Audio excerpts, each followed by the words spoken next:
Before I continue with this story, I need you to understand something.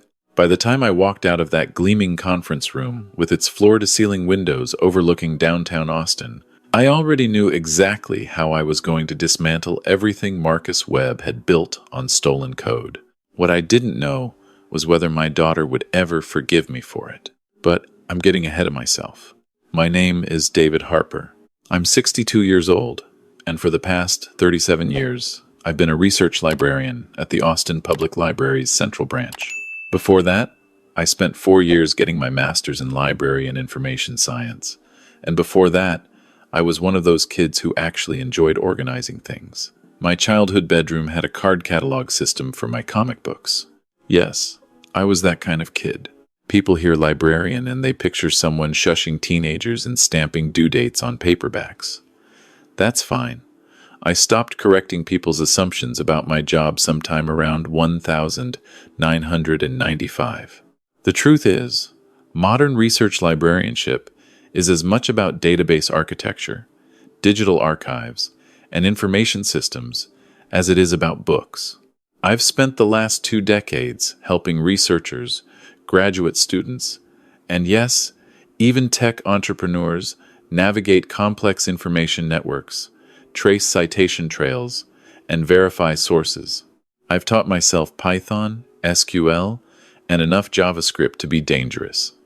I archive open-source projects in our digital collection. I understand GitHub better than most people half my age. But none of that matters when you're standing next to your daughter's boyfriend at his company's product launch party, and he introduces you to his investors as Sarah's dad. The librarian still thinks card catalogs are cutting-edge technology. The laughter that followed wasn't even the worst part. The worst part was watching my daughter, Sarah, my brilliant 28-year-old daughter who works in digital marketing, force a smile and change the subject instead of defending me. Let me back up 6 months. Sarah met Marcus Webb at a tech networking event in January. She was there representing her marketing firm, and he was pitching his startup, something called Velocity Analytics. By February, they were dating. By March, she'd moved into his downtown loft. By April, I was meeting him for the first time at a family dinner. Marcus was everything I wasn't. 32 years old, Stanford MBA, drove a Tesla, wore expensive sneakers that somehow cost more than my monthly mortgage payment. He had that particular brand of confidence that comes from never being told no, from growing up in Palo Alto with venture capitalist parents and attending the right schools with the right connections. So, David, he said, that first dinner, cutting into his steak with the kind of precision that felt aggressive. Sarah tells me, you work at the library. That's nice. Do you enjoy it? The way he said library made it sound quaint, like I'd told him I made buggy whips for a living. I do, I said. 37 years and counting. Wow. Same place the whole time? He exchanged a glance with Sarah. That's really stable. I don't think I could stay anywhere that long. I get restless, you know? Always looking for the next challenge, the next disruption. Sarah squeezed his hand. Marcus just raised his Series A. 3.2 million. Congratulations, I said, and I meant it. I'm not one of those people who resent success. What does Velocity Analytics do? His eyes lit up the way they always did when someone asked about his company. For the next 20 minutes, he explained how his platform used machine learning to analyze customer behavior patterns and predict purchasing decisions. It would revolutionize e-commerce, he said. It was going to change everything. I listened, nodded, asked questions. Some of what he described sounded familiar, like I'd read about similar approaches in the tech journals we subscribed to, but I couldn't place it exactly. When dinner ended, Marcus shook my hand and said, "It was good to meet you, David. You should come by the office sometime. See what real innovation looks like." Sarah didn't say anything in the car ride home, and I didn't ask. Over the next few months, I saw them occasionally, always at their convenience, always briefly. Marcus was busy, Sarah was busy. They were building something, she said. I needed to understand that. I did understand. I'd raised her by myself after her mother passed when Sarah was 12. I understood about building things, about sacrifice, about working towards something bigger than yourself. What I didn't understand was why my daughter was slowly disappearing. She used to call me every Sunday. Then it became every other Sunday. Then it became text messages with apologetic emojis. When we did talk, Marcus was always there in the background, or she was distracted, or she had to go because they had dinner plans with investors. "You don't like him," she said to me once, in late July, when I'd expressed concern that I hadn't seen her in 3 weeks. I didn't say that. "You don't have to say it, Dad. I can tell. I just miss you, sweetheart. That's all." Marcus says you're threatened by successful people. He says it's a generational thing. I let that one go. Picking that fight wouldn't bring her back. Then came the invitation. Velocity Analytics product launch celebration read the sleek black card that arrived in my mailbox in mid-September. Join us for an evening of innovation as we unveil the future of e-commerce analytics. Sarah called the day after I received it. "You're coming, right? It's really important to Marcus that you're there. He wants to show you what he's built." Something in her voice made me say yes, even though I knew it was a mistake. The launch event was held at one of those modern event spaces in downtown Austin, all exposed brick and Edison bulbs and craft cocktails with names like The Disruptor and Pivot Point. I wore the only suit I owned, the one I'd bought for Sarah's college graduation. I felt immediately out of place among the skinny jeans and designer blazers. Sarah found me near the entrance. She looked beautiful in a black dress I'd never seen before, her hair styled in a way that made her look older, more polished, less like my daughter. "Dad, you made it." She kissed my cheek, but her attention was already elsewhere, scanning the room.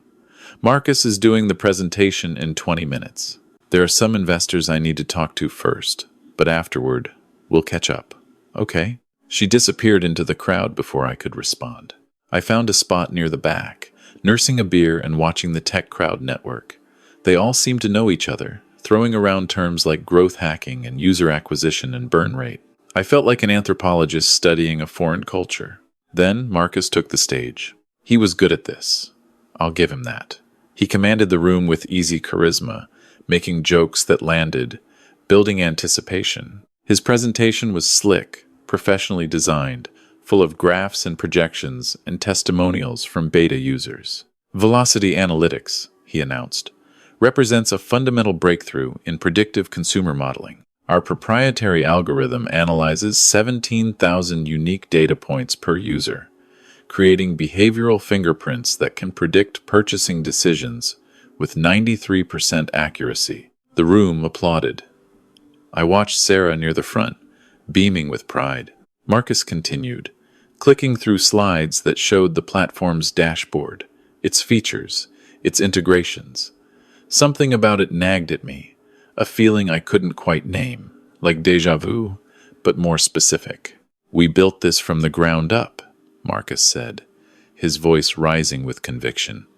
"Every line of code written by our core team, every algorithm optimized for performance. This isn't standing on the shoulders of giants. This is innovation from first principles." That's when I placed it. 6 months ago, maybe 7. A graduate student working on her dissertation had asked me to help her track down documentation for an open-source project called Open Commerce Insights. It was a machine learning framework for e-commerce analytics, built collaboratively by developers across 3 continents. Beautiful code, elegant architecture, released under the GPL license, which meant anyone could use it, modify it, build on it as long as they released their modifications under the same open license and gave proper attribution. I'd helped her find the archived documentation, had even skimmed through some of the technical specs myself because I found it interesting. The architecture Marcus was describing, the 17,000 data points, even the phrase behavioral fingerprints, it was all there in Open Commerce Insights. Maybe it was coincidence. Maybe Velocity Analytics had licensed it properly. Or maybe I was misremembering. I pulled out my phone and started searching discreetly. The Open Commerce Insights GitHub repository was still active. The last commit had been 3 months ago. I scrolled through the documentation, and there it was. The same architectural approach, the same technical methodology, even some of the same language Marcus had used in his presentation. My hands were shaking slightly as I checked the license. GPL v3, very clear terms, very specific requirements about attribution and sharing modifications. I looked up at Marcus, who was now taking questions from investors, confidently fielding inquiries about scalability and competitive advantages and intellectual property protection. Our code is completely proprietary, he said, in response to one question. We've filed for patents on 17 separate algorithmic innovations. The room broke into applause again. Sarah was recording him on her phone, proud girlfriend capturing her boyfriend's moment of triumph. I slipped out before the presentation ended. I needed air. I needed to think.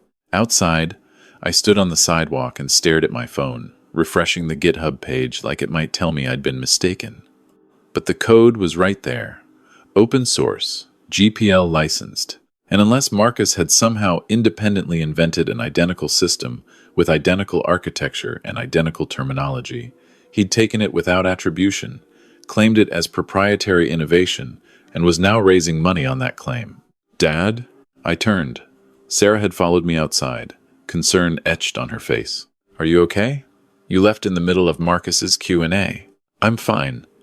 Just needed some air. She studied me with the expression she'd had since she was a child, the one that meant she knew I was lying. You hate it. You hate him. You hate this whole thing. I don't hate anything, Sarah. Then why did you leave? This is the biggest night of Marcus's life, and you couldn't even stay for the whole presentation? I wanted to tell her. Right then, standing on that sidewalk with the Texas heat still radiating from the pavement even though the sun had set, I wanted to explain what I'd found. But I could see in her eyes that she wouldn't believe me. She'd think I was making excuses, finding reasons to dislike him, trying to sabotage her happiness. I'm sorry, I said instead. You're right. I should go back inside. No. She crossed her arms. Marcus was right about you. You can't handle that someone from my generation is actually succeeding. You spent 37 years in the same building, stamping books and alphabetizing shelves. And you can't stand that Marcus built something real in less time than you've been at the same desk. Each word landed like a physical blow. That's not fair, Sarah. Isn't it? Marcus has $3.2 million in funding. He's creating jobs. He's innovating. What have you ever built, Dad? I could have said a lot of things. I could have told her about the digital archive system I'd designed that was now used by 17 libraries across Texas. I could have told her about the grant proposal I'd written that brought internet access to underserved communities. I could have told her about the countless students and researchers and entrepreneurs I'd helped over 3 decades. Instead, I said, you should get back inside. Marcus will be wondering where you are. She looked at me for a long moment, and I saw something in her face that hurt more than her words. Disappointment. Yeah, she said finally. I should. She went back inside. I went to my car, but I didn't go home. I drove to the library. I had keys, obviously. The building was empty this time of night, just the security lights and the familiar smell of paper and possibility. I went to my office, powered up my computer, and started digging. Research is what I do. It's what I've always done. And when you know where to look, when you understand how information is connected and referenced and built upon itself, you can trace almost anything back to its source. I started with the Open Commerce Insights repository. I cloned it locally and began examining the code structure. Then I found Velocity Analytics' website and started analyzing every technical detail Marcus had made, public blog posts, documentation, that demo video on their landing page. By 2 a.m, I had 43 separate instances where Velocity Analytics implementation matched Open Commerce Insights exactly. Not similar. Identical. Variable names, comment structures, even the spacing and indentation patterns. Marcus hadn't just been inspired by Open Commerce Insights. He'd taken it, stripped out the attribution, rebranded it, and claimed it as his own proprietary innovation. I should have been triumphant. I should have felt vindicated. Instead, I felt sick. Because I knew what I had to do, and I knew what it would cost me. I spent the next 3 days verifying everything. I'm methodical like that, trained to check sources and cross-reference claims. I reached out to one of the core Open Commerce Insights developers, A woman named Patricia Chen, who taught at Carnegie Mellon. I explained what I'd found, sent her the evidence. Her response came back within an hour. This is a blatant GPL violation. We need to take action. She put me in touch with 2 other developers and a lawyer who specialized in open source licensing. They were grateful, angry, determined. They'd spent 3 years building open commerce insights as a gift to the community, and someone had taken it, monetized it, and was now raising millions on the theft. We'll send a cease and desist first, the lawyer explained on our conference call. Give him a chance to make it right. If he refuses, we file suit and contact his investors. How long? I asked. For what? How long until his investors know? If he doesn't comply with the cease and desist?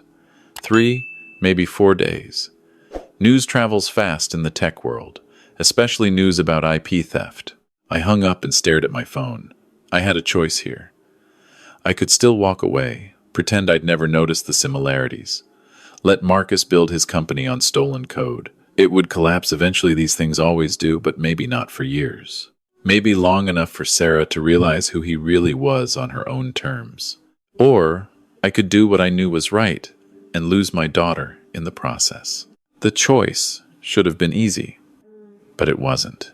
That night, Sarah called. First time in 2 weeks she'd initiated contact. Dad, I want to apologize. I was really harsh the other night. Marcus said I should call you. Marcus said that? Yeah. He feels bad about how things went. He wants to make it right. We want you to come to dinner this weekend. His parents are flying in from Palo Alto, and he wants you to meet them. Like, officially. As family. My throat tightened. Sarah, I need to tell you something. Can it wait? I'm actually at the office helping Marcus with investor follow-ups. It's been crazy since the launch. 3 more VCs want to meet with us next week. It's important. Is it about Marcus? Because, Dad, I really need you to try with him. I know he's different from what you're used to, but he's brilliant and ambitious, and he makes me happy. Can't that be enough? I wanted to tell her everything right then. But I could hear the hope in her voice, the plea for me to just accept this, to be happy for her. And I thought about how hurt she would be when this all came out, how betrayed she'd feel, how she might blame me for not warning her sooner. Dinner sounds good, I heard myself say. Text me the details. I hung up and immediately called Patricia Chen back. We need to move faster, I told her. Before the weekend, the cease and desist letter was sent to Marcus Webb and Velocity Analytics on Thursday morning. By Thursday afternoon, Sarah's phone had been ringing off the hook. By Friday, tech blogs were running the story. By Saturday, 3 of Marcus's investors had pulled their funding commitments. Sarah didn't call me. She didn't text. For 3 days, there was just silence from her end, while I watched the story unfold online. The evidence was damning. Side-by-side code comparisons. Documentation showing the original Open Commerce Insights development timeline. Testimony from developers who'd contributed to the project. Marcus's own statements claiming proprietary innovation, which made it clear this wasn't an innocent mistake. Tech Twitter was merciless. The think pieces wrote themselves. The dangers of move fast and break things culture. Why open source licensing matters. The Stanford MBA, who forgot about intellectual property. On Tuesday, a week after the launch party, my doorbell rang at 9 in the evening. It was Sarah. Her eyes were red, her hair pulled back in a messy ponytail, wearing sweatpants and one of my old UT Austin sweatshirts I'd given her years ago. Did you know? She asked. At the launch party. When you left early. Did you already know? I stepped aside to let her in. She walked past me into the living room, the same living room where she'd done homework at the coffee table, where we'd watched movies on Friday nights after her mother died, where I'd taught her to play chess when she was 7. I suspected, I said. I confirmed it that night. And you didn't tell me. Would you have believed me? She sank onto the couch. No, probably not. She was quiet for a long moment. He's been lying to me. About everything. The code, the investors, even his parents. Did you know his dad isn't a venture capitalist? He's an accountant in Palo Alto. His mom's a teacher. Marcus made up this whole background because he thought it sounded better. I sat down beside her, careful to maintain some distance, unsure if she wanted comfort or just someone to talk at. The lawyers say he's going to lose everything, she continued. The investors are suing him for fraud. The open commerce developers might press criminal charges. And she stopped, swallowed hard. I moved in with him, Dad. I left my apartment. I've been helping him pitch to investors, using my firm's resources, my contacts, people I've worked with for years. And now they all know I was part of this. You didn't know. Doesn't matter. That's not how it looks. My boss called me in yesterday. They're evaluating my involvement, which is corporate speak for, "You're probably fired." I'm sorry, sweetheart. Are you? She turned to look at me directly. You exposed him. You're the one who contacted those developers. I saw your name in the filings. David Harper, research librarian, initial source of evidence. Yes. So are you sorry? Or are you glad you were right about him? It was a fair question. An important question. I'm not glad, I said carefully. I'm not glad you're hurting. I'm not glad your career is affected. I'm not glad Marcus turned out to be someone who would lie to you. But I'm not sorry I did what I did. It was the right thing to do. The right thing? She laughed, but there was no humor in it. He stole some code. That's what this is all about. Some code that was free anyway, that anyone could use. Not like that. Not claiming it as original work. Not raising millions of dollars by lying to investors. But you didn't have to be the one to report it. You could have let someone else figure it out. No one else was going to figure it out, Sarah. I'm probably one of maybe 12 people in Austin who would have recognized what Marcus did. This is what I do. I trace information. I verify sources. I understand how intellectual property works in the digital age. I saw something wrong, and I had the knowledge to prove it.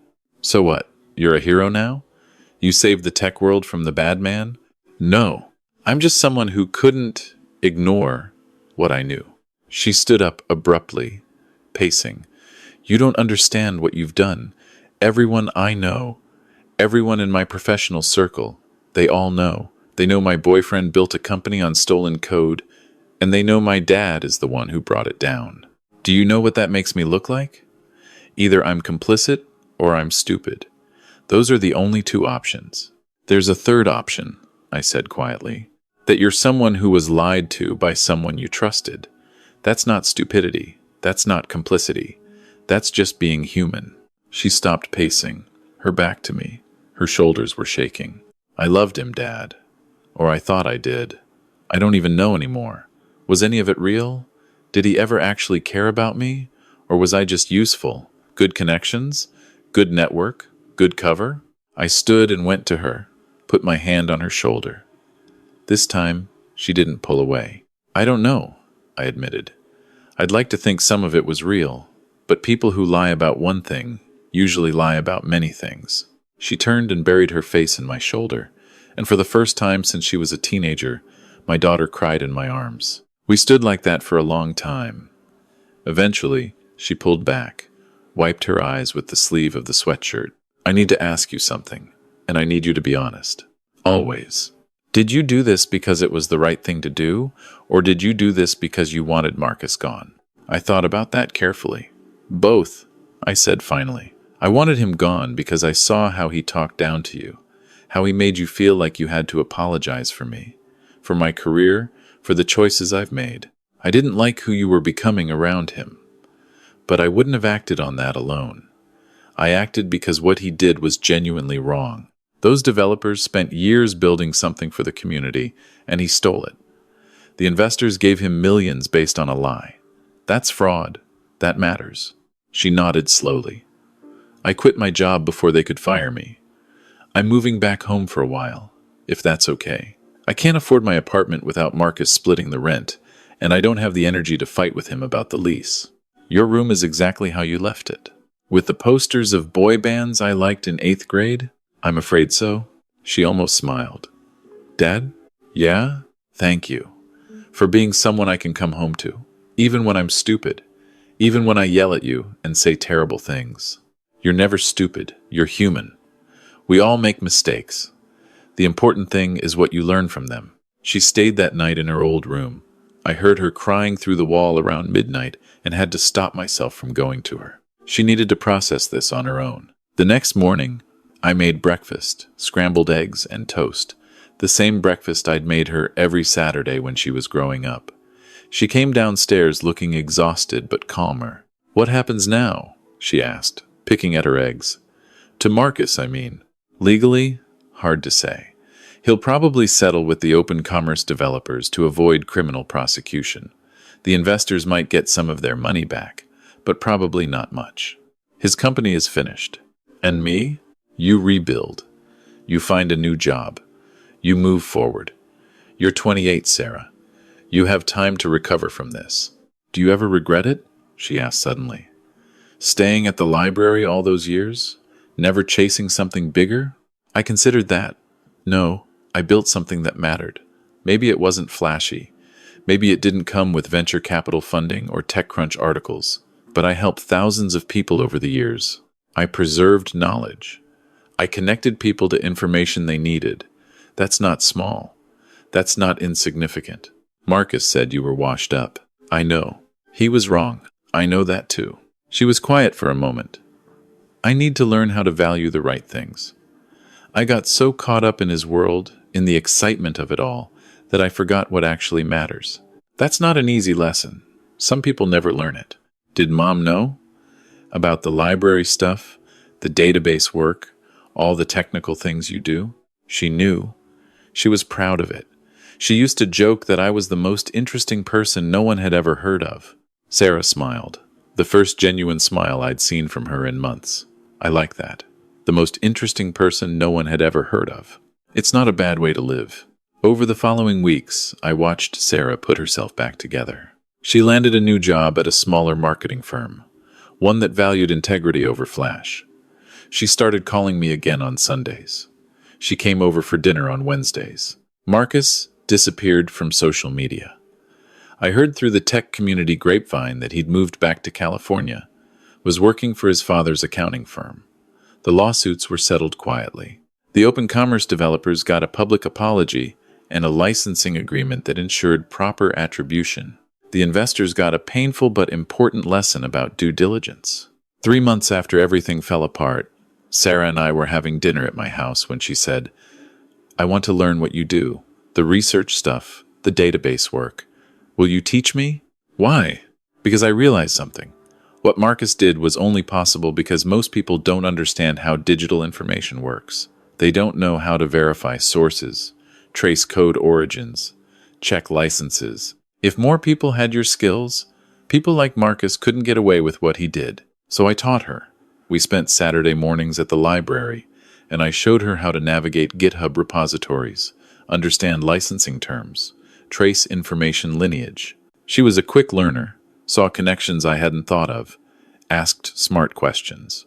"You know what's funny?" she said one Saturday, scrolling through an open source project's commit history.